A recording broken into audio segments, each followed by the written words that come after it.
Dear students, तो जैसा कि आपको पता है कि हमने न्यू 9th क्लास का कोर्स स्टार्ट किया है और चैप्टर नंबर 7 पे हैं। आज हम एक्सरसाइज 7.2 का क्वेश्चन नंबर 6 डिस्कस करने वाले हैं। तो आओ स्टडी करते हैं कि क्वेश्चन नंबर 6 में है क्या। Find the equation of A horizontal line through point 7, -9। मतलब हमें एक इक्वेशन ऑफ लाइन चाहिए जो कि हॉरिजॉन्टल है। सबसे पहले तो हमें ये नहीं पता कि हॉरिजॉन्टल वर्ड का मतलब क्या है, हॉरिजॉन्टल लाइन क्या होती है। दूसरी बात कि इक्वेशन अगर हम निकालनी हो किसी लाइन की या हॉरिजॉन्टल लाइन की तो क्या फॉर्मूला है, क्या टेक्निक है, क्या रिक्वायरमेंट्स हैं, ठीक है, और इस पॉइंट का क्या मकसद है। फर्स्ट ऑफ ऑल तो आपको हॉरिजॉन्टल का मतलब समझना पड़ेगा। जैसे होती है ना बेस, अगर राइट एंगल ट्रायंगल की जो बेस है इट्स हॉरिजॉन्टल। जो कोऑर्डिनेट प्लेन होता है उसमें एक एक्स एक्सिस होती है। जो भी लाइन उस एक्स एक्सिस के अलोंग होगी, मतलब उसकी डायरेक्शन में होगी, वो हॉरिजॉन्टल लाइन होगी। लाइक ये देखो, मेरे पास ये एक कोऑर्डिनेट प्लेन है ना, ये कोऑर्डिनेट प्लेन है ना, उसके ऊपर मैंने एक ये लाइन ड्रॉ की है। ये जो लाइन है ये वाली, ये लाइन हमारे पास हॉरिजॉन्टल लाइन है।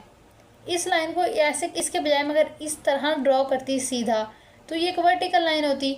मतलब ज़मीन जो है हॉरिजॉन्टल समझो और उसके ऊपर जो दीवार है वो वर्टिकल हो गई, ठीक है। तो ये होती है बेटा हॉरिजॉन्टल लाइन। उसके बाद हम आगे स्टडी करते हैं कि इक्वेशन ऑफ लाइन क्या होती है या इक्वेशन ऑफ हॉरिजॉन्टल लाइन क्या होती है। फर्स्ट ऑफ ऑल तो हमें ये स्टडी करना पड़ेगा कि इक्वेशन ऑफ लाइन का क्या फॉर्मूला है, क्योंकि जो लाइन है वो हमेशा हॉरिजॉन्टल नहीं होती। हमारी मर्ज़ी है लाइन को हॉरिजॉन्टल ड्रा करें, वर्टिकल ड्रा करें, तिरछा ड्रा कर लें। तो इन जनरल हमें इक्वेशन ऑफ लाइन पता होनी चाहिए। तो इक्वेशन ऑफ लाइन का जो फॉर्मूला है ना वो ये है, equation of line is equals to y minus y1 equals to m into x minus x1। अब यहाँ से आपने क्या आइडेंटिफाई किया, सिर्फ m। आपको पता है कि m क्या है, स्लोप। यहाँ पे ये है स्लोप, और ये y माइनस y1 और x माइनस x1 क्या है। सिंपल आपको स्लोप का फॉर्मूला याद होगा, ये देखो ये वाला। सिर्फ इसी को ही यूज़ करके हम इक्वेशन ऑफ लाइन निकाल रहे हैं। इसको m से मल्टीप्लाई करो ना, x2 माइनस x1 को m से मल्टीप्लाई करो तो यही बनेगा ना। तो मतलब कि जो स्लोप का फॉर्मूला होता है ना उसी में से इक्वेशन ऑफ लाइन का फॉर्मूला निकाला हुआ है इन जनरल। दूसरी बात, ये जो पॉइंट गिवन होता है कि वो पॉइंट है जो लाइन के अंदर पड़ा हुआ है, ठीक है। अगर मैं कोई लाइन ड्रा करूँ, फॉर एग्जांपल ये मैं कोई लाइन बना रही हूँ, तो इस लाइन के ऊपर ये वाला पॉइंट होगा, ठीक है। जो पॉइंट ऑलरेडी लाइन के अंदर है उसको x1 और y1 होगा वो, ठीक है। m पता चल गया, हमें स्लोप है। x1 और y1 वो पॉइंट है जिसके अंदर से वो लाइन गुजर रही है, ओके। बचा क्या, x और y। अगर हमारे पास x और y की भी वैल्यूज़ आ जाएं, जिस तरह हम लोगों के पास पहले स्लोप निकालने के लिए होती हैं, अगर x और y की वैल्यूज़ भी आ जाएं, x1 और y1, तो जाहिर सी बात है गिवन होगा, स्लोप भी आ जाएगी। तो फिर जब हम इसे सॉल्व करेंगे तो इट बिकम ए नंबर। ये कोई ना कोई नंबर मिलेगा ना हमें कोई इक्वेशन तो नहीं मिलेगी जिसके अंदर वेरिएबल्स हों। तो x और y अननोन होते हैं, x1 y1 गिवन होता है, स्लोप कभी गिवन होगी कभी हम खुद निकाल लेंगे, ठीक है।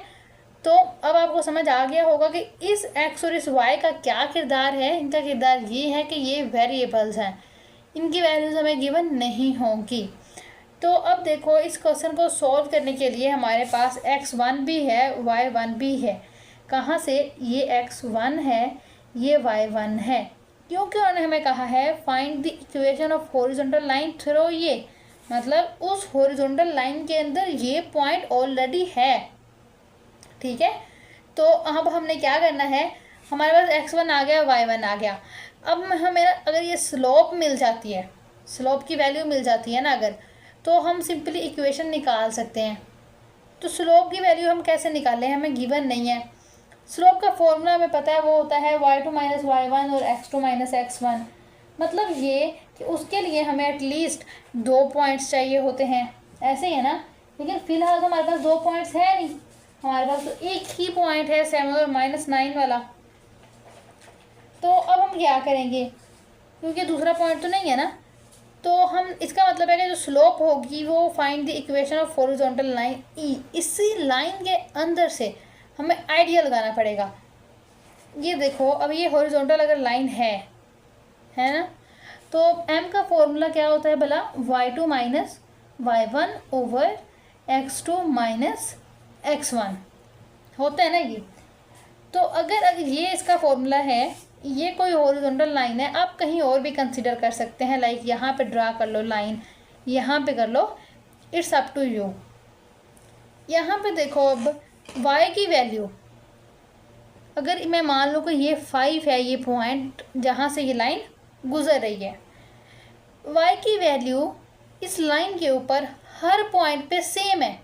कैसे सेम है भला, देखो मैं यहाँ पे कोई पॉइंट ले लूँ, उसके रिस्पेक्ट मुझे x की कोई वैल्यू मिलेगी, y की भी मिलेगी। यहाँ पॉइंट ले लूँ, उसके रिस्पेक्ट यहाँ पे मुझे कोई x की वैल्यू मिलेगी और y की भी मिलेगी। यहाँ कोई पॉइंट ले लूँ, उसके रिस्पेक्ट मुझे x की वैल्यू मिलेगी, y की भी मिलेगी।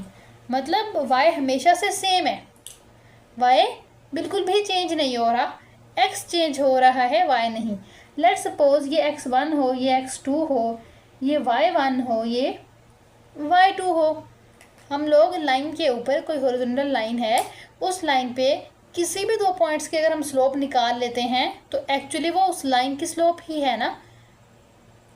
तो बेटा y1 और y2 तो सेम ही है, तो y1 और y2 अगर सेम ही है, लेट्स सपोज कि वो 5 ही थे, तो क्या आ जाएगा 5 माइनस 5, और नीचे भी कोई टर्म होगी, आई डोंट नो क्या होगी, तो वो 0 आएगा ना। ये ऊपर वाला 0 है तो 0 ओवर नीचे जो भी आ जाए कोई फ़र्क ही नहीं पड़ता, तो 0 आ जाएगा।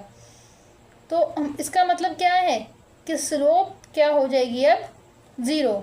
स्लोप क्यों 0 हुई है, क्योंकि y में कोई चेंज ही नहीं आ रहा, y कांस्टेंट चल रहा है, y1 और y2 सेम ही हैं। अगर वो सेम है और हम उनका ये डिफरेंस लेंगे तो वो आंसर 0 देगा। तो इट मीन्स कि हॉरिजॉन्टल लाइन की स्लोप क्या होती है 0। तो क्या करते हैं, यहाँ पे वैल्यूज पुट करते हैं, y माइनस y1 की वैल्यू आपको पता है -9 इज इक्वल्स टू m की वैल्यू क्या आई है 0, x minus 7, this is x plus y plus 9 equal 0, तो y इज इक्वल्स टू 9। ये लो जी, ये हमें मिल गई हमारी required equation of line. I hope you understand well. हमें सिर्फ और सिर्फ x1 चाहिए, y1 चाहिए और m चाहिए। x1 y1 गिवन था, m हमने निकाल लिया है विच इज़ 0। चलते हैं इसके सेकंड पार्ट की तरफ, उसमें देखते हैं क्या है। तो बेटा ये इसका सेकंड पार्ट है जिसमें उन्होंने कहा है कि वर्टिकल लाइन थ्रो -5 and 3। पहले बात हो रही थी हॉरिजॉन्टल लाइन की जो अलोंग x एक्सिस था, अब बात हो रही है y एक्सिस की जो अलोंग वर्टिकल एक्सिस की जो अलोंग y एक्सिस होगा। तो अगेन हम पहले ये लिख लेते हैं कि हमारे पास x1 क्या है, x1 क्या है -5, y1 क्या है 3, और इक्वेशन ऑफ लाइन हमें पता है क्या होती है। इक्वेशन ऑफ लाइन का जो फॉर्मूला ना वो भी लिख लेते हैं। फिर हम लोग ना m निकालेंगे, इसके इक्वल होता है y minus y1 is equals to m into X minus x1। तो अब हम स्लोप के बारे में कोई सोचते हैं। तो ये देखो बेटा, ये जो होगी, ये इस डायग्राम को अपने कंसीडर करना है, ये एक वर्टिकल लाइन है, ये देखो, क्योंकि ये y एक्सिस के अलोंग चल रही है, y की डायरेक्शन में है, तो ये एक वर्टिकल लाइन हुई ना। वर्टिकल लाइन पे देखो हमारे पास कोई ना कोई पॉइंट लेके देखो, इस पॉइंट पे देखो, इस पॉइंट पे मुझे y की कोई ना कोई वैल्यू मिलेगी ना, लेकिन x की भी वैल्यू मिलेगी। कोई और पॉइंट लेते हैं, y की वैल्यू मिली है लेकिन x की वैल्यू सेम आ रही है, यहाँ पॉइंट लेके देखते हैं शायद चेंज हो जाए। इधर को हम लोग मूव हुए तो y की वैल्यू तो मिली है लेकिन x की वैल्यू सेम है। इट मीन्स कि हमारे पास जो स्लोप का फॉर्मूला होता है ना, जैसे स्लोप का फॉर्मूला आपको पता है क्या होता है, m is equals to y2 minus y1 over x2 minus x1, यही होता है ना।